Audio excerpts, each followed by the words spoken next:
Hey, the struggle is real. So, you probably can guess what we're about to talk about is debts. Okay? So, I need everybody with me. Breathe in, breathe out. Breathe in, breathe out. You're not drowning because you're clearly listening to me right now.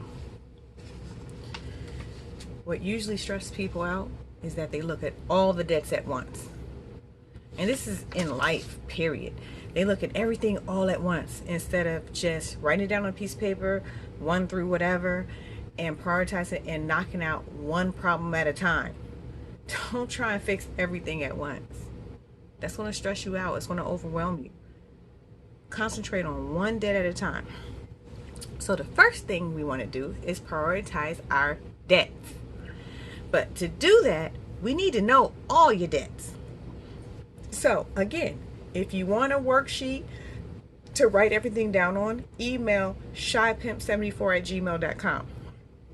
Okay, so you want to write all your debts down, what company, name, or if you know the loan number, and you want to know the interest rate and what they're charging you for that loan or a credit card.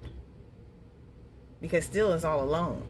When you use credit, it isn't yours. You got to pay it back, just like a car loan or a mortgage.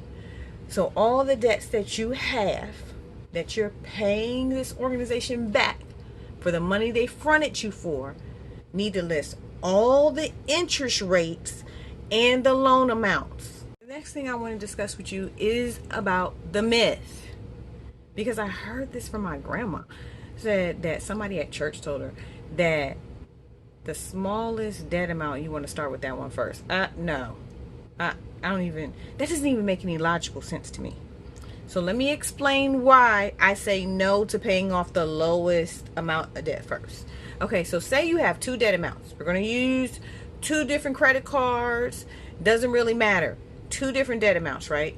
One is $10,000, one's $12,000. The one for $10,000, the lower balance, is a 0% introductory free interest for 12 months. The one for $12,000 is charging you 20% interest a month. Does it really make sense to pay the one that has 0% interest being charged you every month than the one that's charging you 20% interest a month? So you have $12,000 debt with a credit card charging you 20% interest. You're getting added on over $100 a month extra on your debt every month. Regardless of what you pay them, they're still charging you $100, over $100. While the one that has 0% interest for 12 months for $10,000 isn't charging you any interest. So you don't pay off the smallest one. That's the easiest way I can explain it, because I hate arguing with idiots.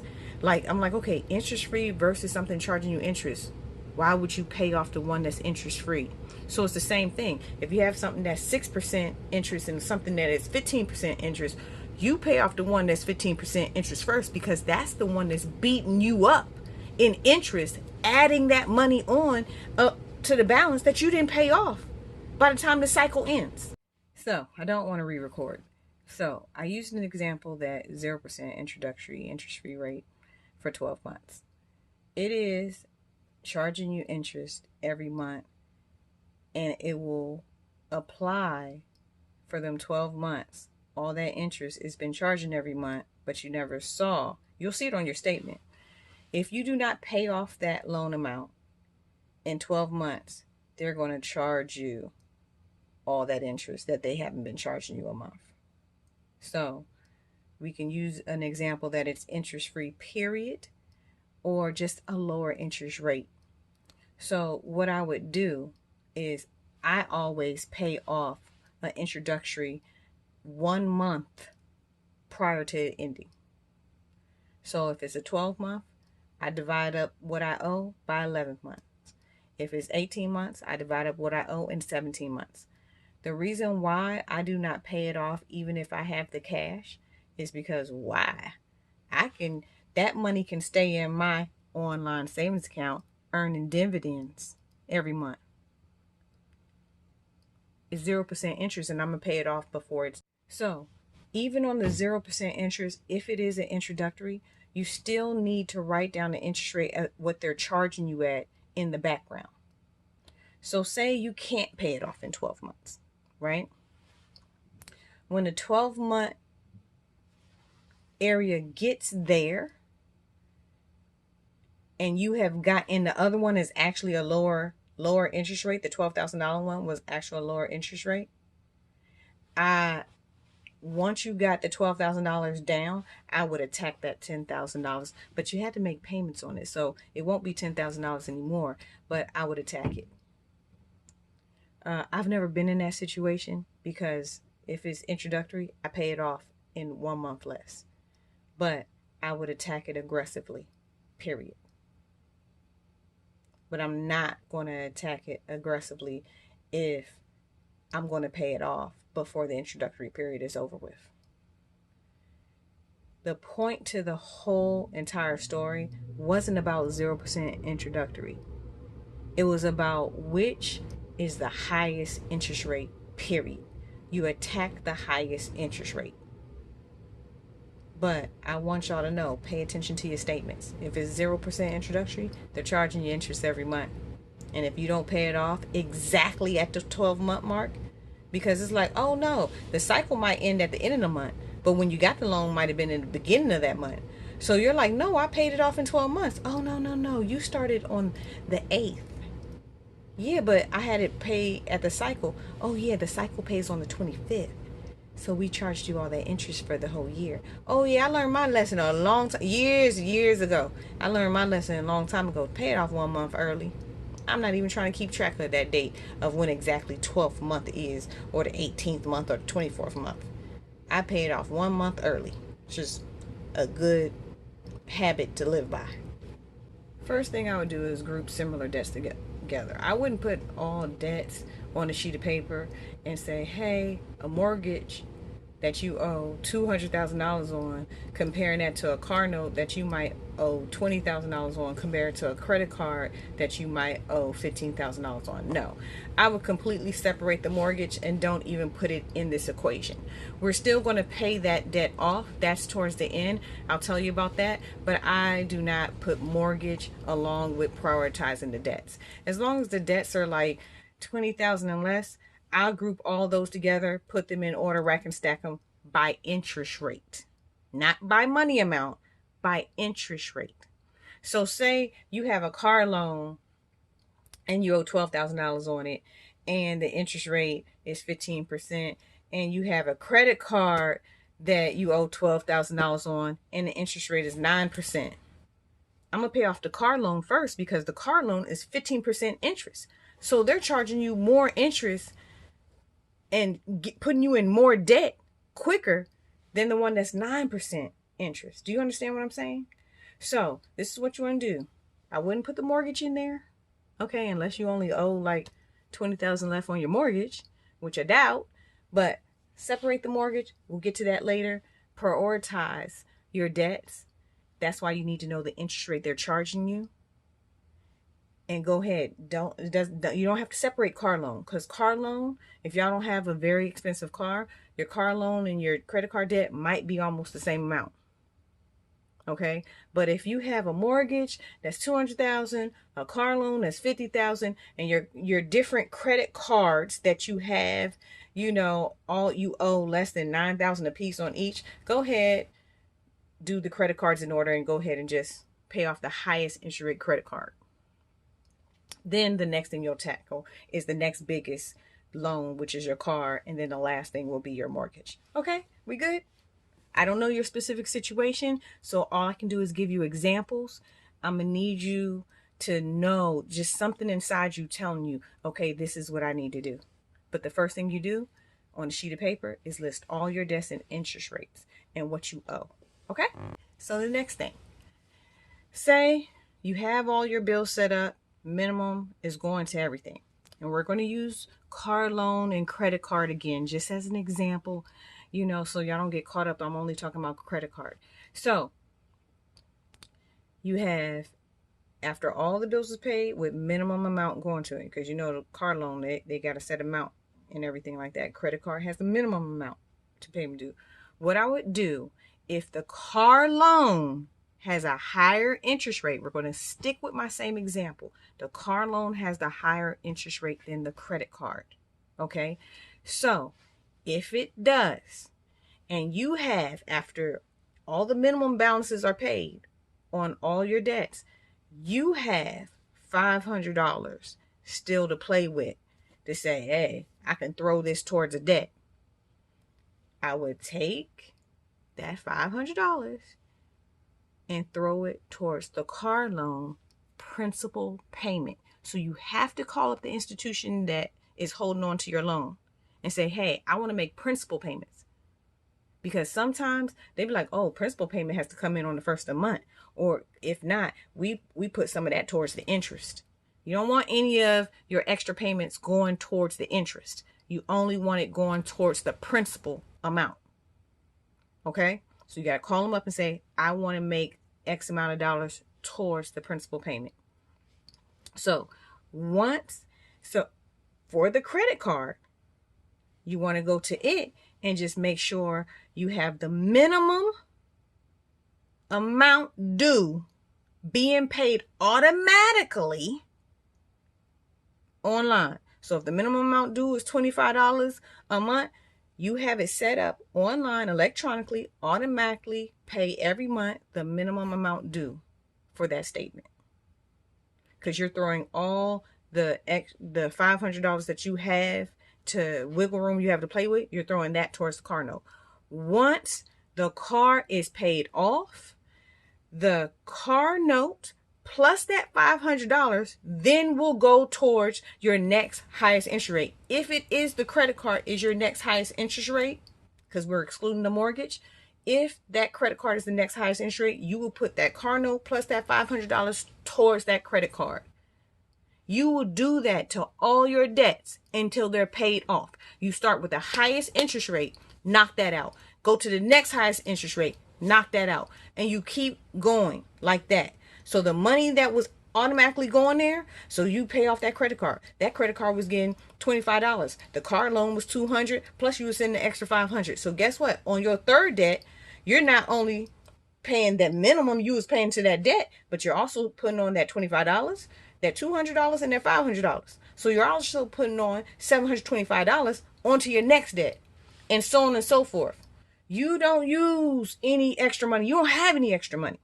And this is the problem I have with people in my family, both, is that they look at it, oh, I got extra money.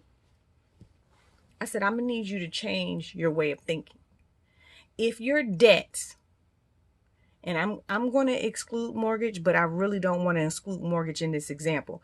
If your debts is $300,000 total, all your debts, and you got $1,000 in the bank, you're broke. You're $299,000 in the hole. That's how my brain works. And if your brain works the same way and you train it to work the same way, you'll be like, oh man, I got $2,000 in the bank. Yeah, but you owe $50,000 on your car and you owe $300,000 on your house. So actually, you don't really have that money. Stop looking at it that way, because that's where people go wrong at. Lastly, your mortgage. There's so many ways you can do this. Now, what I was taught by somebody, and I'm glad they taught me this, they called me up and actually was soliciting. They wanted me to pay them money to pay my mortgage company, and they'll pay it off quicker. And I wasn't really understanding. So basically, you have to make at least one extra mortgage payment a year could take 7 years off your mortgage. So what they wanted me to do was give them an extra mortgage payment. They will pay it bi-weekly to the mortgage company and it'll take it off. But they was going to charge me $3 a month. Why would I pay you $3 a month? Again, I like all my pennies. I ain't got no pennies to spare you. Why? I can just make the extra mortgage payment a year myself for free. So again, you want to call up whoever has your mortgage and say, how do I make a principal payment? Now, my last thing, they allowed you to put it online, and it had a box, principal payment, and I put the money amount in there. So what you want to do, this is what was told to me. If your say your mortgage is $1,200 a month. You know I like to use easy examples. So you see where I'm going with this. Say your monthly mortgage payment is $1,200 a month. You would take, to make an extra mortgage payment a year, you would take that $1,200 divided by 12. You would make a principal payment of $100 a month extra towards your mortgage. Principal payment. Make sure it's a principal payment. Call them up, ask them. Look online and see for that mortgage company. See if they have it in there, principal payment like mine did. You want to do an extra $100 a year minimum. Now, if you want to put everything, like you paid off all your debts, your car loans and your credit cards, if you want to put all that money towards and make it an extra principal payment, you can do that too. Okay. Now, when I got in a tight squeeze, I reduced it to just the extra principal payment and had that extra money going into a savings account just in case I needed it. So you can do it that way also. I will make the extra principal payment because you always want to do that. Because remember, if you're bringing down the principal loan amount, that's less interest they're charging you when that cycle ends. So you always want to make a principal payment. So you can either put all in on the principal payment or at least make at least one extra mortgage payment a year. Now, it doesn't work if you say, oh, let me make 2 extra mortgage payments. It'll take off 14 years. It doesn't work that way. It only works on the first one. That's what they told me. So it doesn't work if you make 2 extra payments. It takes off 14 years. No. Okay, so what I did with extra money was put it in that interest-bearing account. So what account did I put it in? Marcus GS Bank, earning 2.25%. And as soon as I was hitting the principal payment, and then I was saving the money. So once my savings account reached the difference of what I needed to pay off the mortgage, I said, what do I need to do? I want to pay off the mortgage. They sent me some piece of paper, and I had to take that paper to my bank, and then they had to wire it to some office that handles mortgage payoff. And so that was it. I transferred it. Well, my credit union did, and paid it off. The reason I would never advise to put all the extra money you have towards the mortgage company, like I said, an emergency could happen. Wouldn't you rather have it accessible in your savings account than you done paid it towards a loan and you can't get the money back? You can't say, hey, give me some of that money back. The only thing you can do is get another loan, a home equity loan, which I wouldn't advise to get. I wouldn't advise to do that. But there's certain options you can do. The one I just explained to you is what I did. I did it the old-fashioned way, knock down one pen at a time. Okay, but there's debt consolidation companies. Read the fine print on the debt consolidation companies. I have never used one. My cousin did, but I was like, oh my gosh, why? Was that the best thing out there? And then also, if you do have any equity in your house, you can actually get a home equity loan or a home line of credit. I would prefer a line of credit equity than the home equity loan, because the line of credit one off your house works as like a credit card. So it's like an open line of credit, just like a credit card, except it's a tax write-off. And so is a home equity loan, is a tax write-off. But the home equity loan, you have to know the specific amount that you want, and that's it. With that line of credit one, it has to be open for 3 years. It has an annual fee, but you can use that and just take money, pay it back, take money, pay it back, and it has to be open for 3 years. And after that, you can close it down. You can close it down before there. I think there's a penalty, but still, you can use it for different things, whatever. You get approved for the line of credit, you can pay off stuff with it. So that can be your debt consolidation if you have equity in your home, if you have a home. Some people don't know what equity is. What it is the value of your house. Okay, so say you took out a loan on your house for $300,000. I'm just throwing out an easy money amount. $300,000, right? And you've been making payments on it for 10 years. And what you owe on the house is $150,000. That's on your statement. You owe them you owe your bank $150,000, right? So you go out there and you're like, okay, let me look up the value of my home. Some people use Zillow or Trulia or Redfin or whatever. Let me look up the value of my home, right? Now the bank, they're going to know the value. They have their own system to look up the value of your home, of how much it's worth today. So at the time that you get a loan, you have to know how much your house is actually worth today, because maybe the housing market went down. So if it went down and the housing market went down, you bought it for $350, but it's only worth $300 right now. You owe $150. So if it's only worth $300,000 and you owe $150, you have $150 minus, got a minus $300,000, what it's worth for what you owe. That $150,000 is what you can get equity on. That's cash in hand. You can get that cash up to $150,000. So if your house is not worth more than $300,000, you can't say, hey, give me $200,000, because then it's like, no, your house is only worth $300,000. It's not worth $350,000. But I bought it for $350. Well, the market went down. So the equity that you have in a house is how much your house is currently valued at minus what you owe the bank. Then that money there, you can use it for whatever. So you will have a second mortgage. That's what they call a second mortgage. You're still paying the mortgage company, but now your home equity loan is the second mortgage. So that's what it means. With discipline, you will be debt free. Trust me. I believe in you. I believe that if you're here at this stage and you're listening right now, you're going to be a go-getter at your job, which means you'll get the pay raises, which means you'll be that much closer to becoming debt free. Good luck.